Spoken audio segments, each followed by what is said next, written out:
Sælverði, Ólafur Jónsson heiti ég, togaraskipstjóri og kvótaandstæðingur.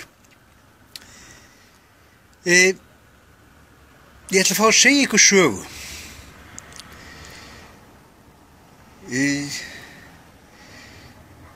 Í gær talaði ég óheiðarlegt fólk á þinginu.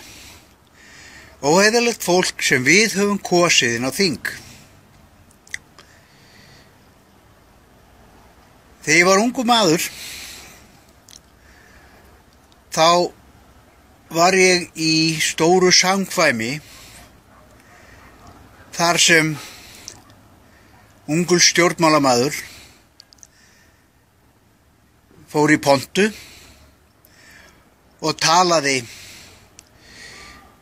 til okkar af miklum glæsibrag, má segja, skemmtilegur maður og fékk mikinn hljómgrunn hjá okkur þegar hann sagði að hvenær kemur tíminn okkar og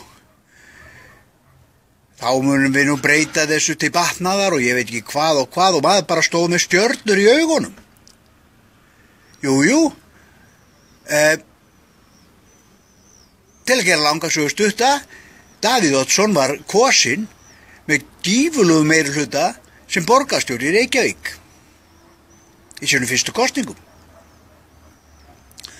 Gaman að því.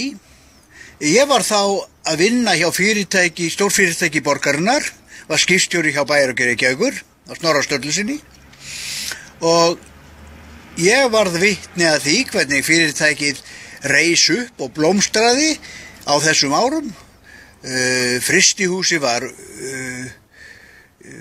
tæknivætt og framleiddi 200 tonna karfa á dag og það var komið gott lag á stóru togarana sem Bæjarútgerðin keypti, Bjarnar Benediktsson, Snorra og síðan Ingólfur Arnarson og millibátarnir voru að gera það gott líka, svoleiðis að það var góður gangur í fyrirtækinu og gaman að því. Þetta var Bæjarútgerð og eign borgarinnar. Hinum megin í höfninni var einkafyrirtæki sem hét Ísbjörnin, ekkert á móti einkafyrirtækjum, bara gott. En þetta einkafyrirtæki, þrátt fyrir allt góðæri sem var í greininni, var ekki að gera það gott. Og þeir áttu ekki fyrir olíu. Þeir voru eiginlega bara komnir á hausinn. Og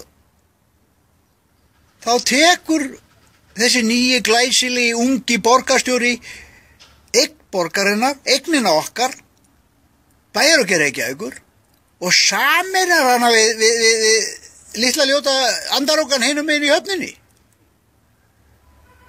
og niðursetur fyrirtækið. Og síðan þekkjum við þessa sögu að fyrirtæki var síðan selt og það svo sem ekkert að því, það var alveg óþarfi fyrir bæinn að vera að reka útgerð í samkeppni við aðra eins og málin var háttað. Bæjarútgerðin hafði verið sett á stað sem atvinnubóta vinna í atvinnuskapandi fyrirtæki þegar lítið var að gera og ekkert að því. Þetta var núna stór fyrirtæki og miklu meiri eign heldur en það var selt fyrir reyndar en það voru nú svona kunnáttan í þessum fyrirtækjabusiness þá. En hvað gerði ég? Ég kaus þennan gæja. Ég kaus hann. Og ég skammast mér fyrir það ennþá í dag að hafa kosið hann einu sinni. Ég kaus hann aldrei aftur. Ég er sjálfstæðismaður. Ég trú á frelsi einstaklingsins til athafna. Ég vil að einstaklingarnir leiði þjóðina. Ég ætla samt ekki til þess að þeir séu gefin fyrirtæki. Þeir mega reisa þau upp sjálfir. Ég get nefnt í sjávarútvegi. Ef það væri eðlilegt umhverfi í sjávarútvegi, sennilega ætti ég 1 skip þá og kannski 2. Það var ekkert óeðlilegt við það. Ég hefði þá byrjað með 200 tómar og eignast með skip. Það er bara eðlilegt, ekkert að því. En svona viðbjóður þegar að spilltir stjórnmálamenn grípa inn í atvinnulífið á ekki að eiga sér stað aldrei. Þess vegna spyr ég ykkur, Af hverju eru þið alltaf að kjósa þessa sömu flokka aftur og aftur? Þegar það fullt af heiðalegu fólki að bjóða sér fram í kringum þá. Af hverju kjósið þið þá óheiðalegt fólk? Það óheiðalegi fólkin í því að kom ekki nýju stjórnarskránni okkar í gegnum síðasta kjörtímabil og skilaði af sér. Það ekkert óheiðalegi. Það var óheiðarleiki í þeim mönnum sem börðust gegn því eftir að meirihluti þjóðarinnar í þjóðaratkvæðagreiðslu hafi lýst sig fylgjandi því að það frumvarp yrði notað til leiðsagnar við gerð nýrrar stjórnarskrár. Lýsti sig yfir því að vilja þetta auðlindaákvæði í stjórnarskrána. Þetta óheiðarleiki. Af hverju kjósið þetta fólk? Af hverju? Það var óheiðarleiki að halda hér gangandi kvótakerfinu. Þrátt fyrir yfir 70% af þjóðinni hafi alltaf lýst sig andvígandi.